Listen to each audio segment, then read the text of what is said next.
Production support for In Focus is provided by Smithville, a locally owned business serving central and southern Indiana since 1922 with residential and business internet, voice, and security services. Smithville, local pride, global technology. Information at smithville.net. Hoosier Energy, providing electricity for central and southern Indiana electric cooperatives and their member customers. Information at hepn.com. And by viewers like you. Thank you.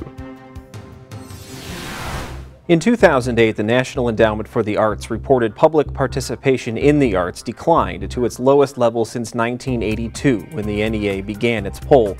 The survey showed more people today are interested in finding new media online rather than enjoying music, theater, and art in person. But the demand for the arts remains. The Indiana Arts Commission says people who participate in the arts are 2 to 3 times more likely to be involved in civic and volunteer activities, and 2/3 of American adult travelers say they included a cultural, arts, heritage, or historic activity while on a trip of 50 miles or more. Tonight, we'll discuss the economic impact the arts have on South Central Indiana's economy as we put the arts in focus.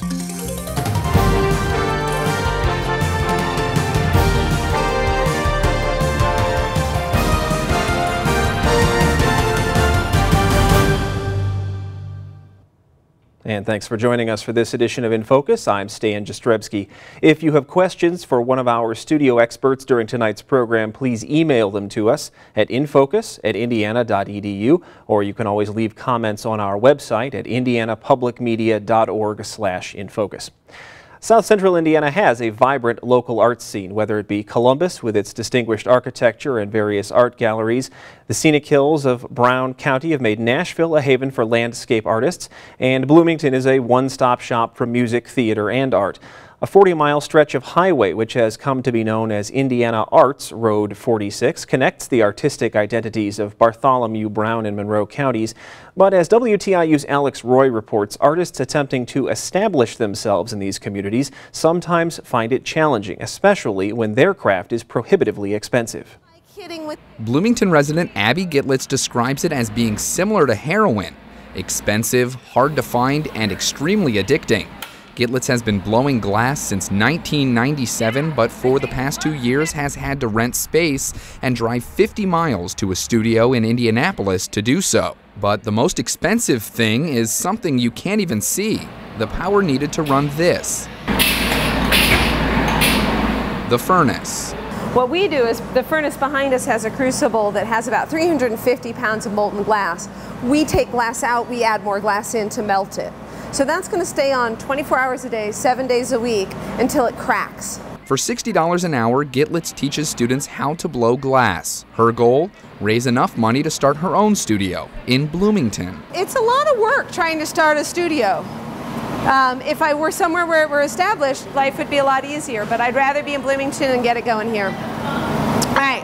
That looks awesome. But the revenue Gitlitz generates will only get her so far, which is where organizations like the Indiana Arts Commission come in. The Indiana Arts Commission is a public agency, so it's part of the state government of Indiana, and its purpose is to connect people to the arts in the state, so to connect all citizens to the arts in the state, and specifically we're there to also support, encourage arts organizations, arts projects, and individual artists in our state as well. The IAC awarded 450 grants last year to artists and arts organizations.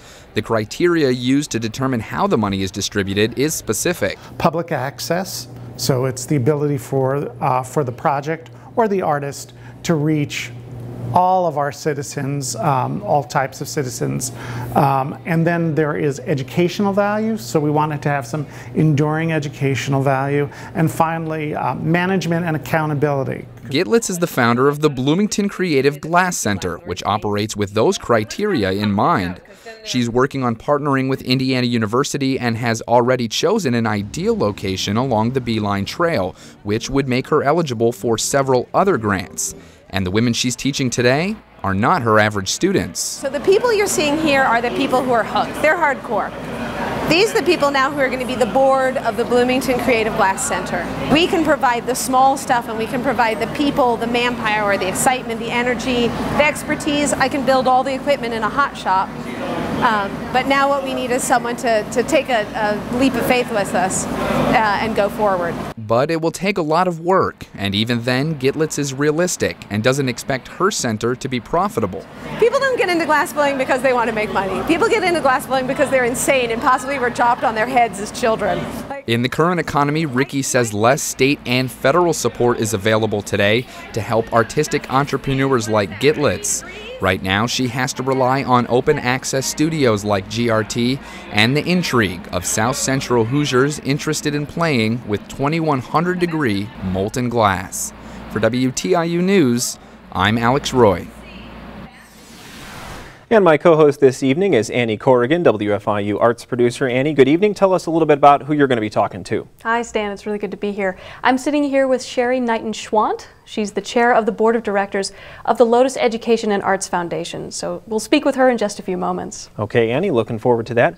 Joining us tonight in the WTIU studios are Brown County Art Guild Executive Director Jamie Sweeney, Columbus Area Arts Council Marketing Director Donna Stouder, and Miah Michaelsen, the Assistant Economic Development Director for the Arts with the City of Bloomington. Thanks to the three of you for being here.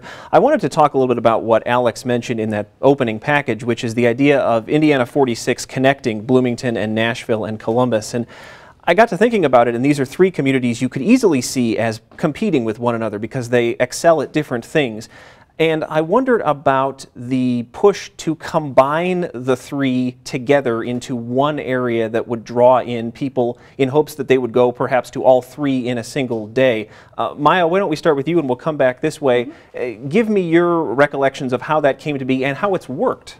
Well, part of this program, the Art Trail, 46 Art Trail, is a partnership with the Indiana Artisan Program and the State Arts Commission and statewide tourism in an effort to try to highlight specific cultural areas, trails within the state. There's a glass trail, and there are some other cultural trails. The idea was to try to combine communities or find ways for communities along a specific route or had a specific sort of type of work or something they were known for, find ways for them to work together to sort of harness the power of their creative communities to create destinations, larger sort of regional arts destinations. And so Bloomington, Brown County, and Columbus have always worked closely together. Our Convention and Visitors Bureau work closely together. Our arts communities actually work closely together. There's a lot of inflow and outflow of artists between all those communities. And so it was a natural synergy, I think, for us to work together on this particular partnership. Again, Columbus has such strong, architectural heritage and continues to lead the country in what it does architecturally. And also in public art. Brown County, obviously, its notoriety as the arts colony of the Midwest, and obviously the eclectic nature of what Bloomington does. We each do something quite well, but together we're sort of a powerhouse arts region, which is pretty exciting to think about, again, what we can accomplish when we sort of do things together. And I think going forward, that's going to be how arts communities succeed, is joining forces with either other artists or other communities to have a bigger impact. Donna, how do you see it? Well, I think the thing that's fascinating is the juxtaposition of these three communities.